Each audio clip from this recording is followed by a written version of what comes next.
All right, let's talk about something we all experience but maybe don't fully get: being alone.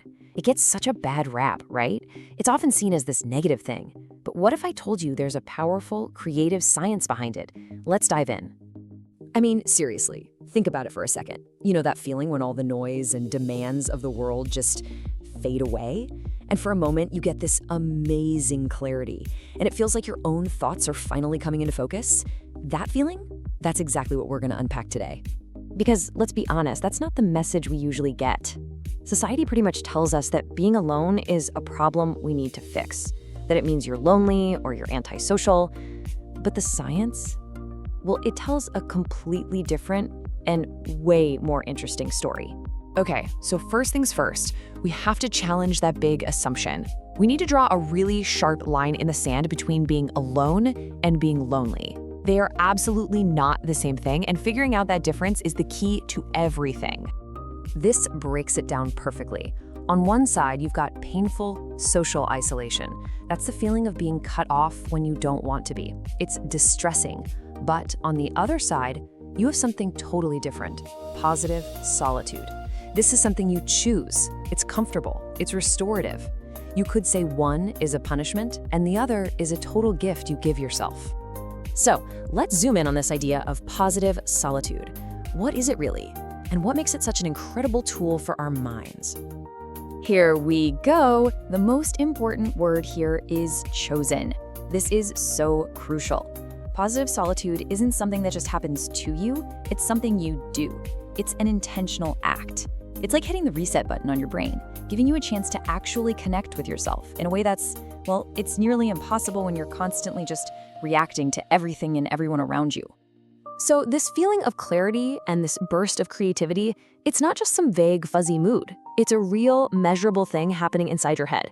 There is a specific neurological process firing up when you embrace those quiet moments. So, what is it? It all comes down to this really fascinating brain system.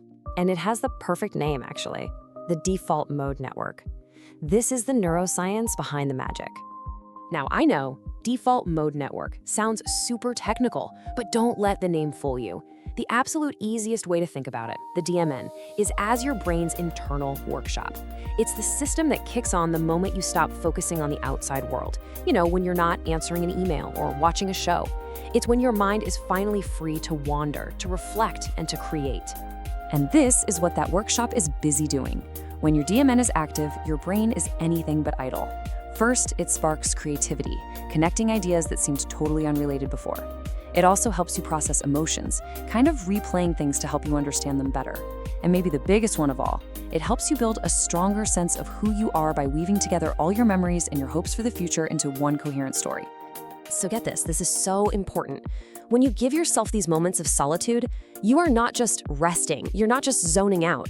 You are actively constructing your own identity. Your brain is taking all the pieces of your life and building the story of you. Okay, so we get the why and we get the how.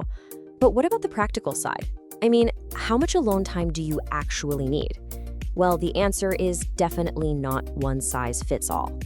We love putting ourselves in these neat little boxes, right? I'm an introvert, I'm an extrovert, but our need for solitude is so much more personal than that. A better way to think of it is like a spectrum. Everybody has their own unique sweet spot, that perfect amount of alone time that recharges you without making you feel lonely. The real goal isn't to slap a label on yourself, it's just to listen to what your own mind and body are telling you. And that right there brings us to the ultimate takeaway. The whole point is to stop thinking of solitude as some kind of social failure and start seeing it for what it is, a fundamental tool for your well-being. It's all about being intentional. It's about carving out that time, not because you have to, but because you know it's absolutely essential for your clarity, for your creativity, and for your own peace of mind. So I'll leave you with this final thought. Now that you know that being alone can literally activate your brain's creative workshop and help you build a stronger sense of self, what's waiting in there for you to find? What ideas or feelings or big insights could you discover in your own positive solitude? Thanks for watching Psych Reboot. Take a breath, reset your mind, and I'll see you in the next one.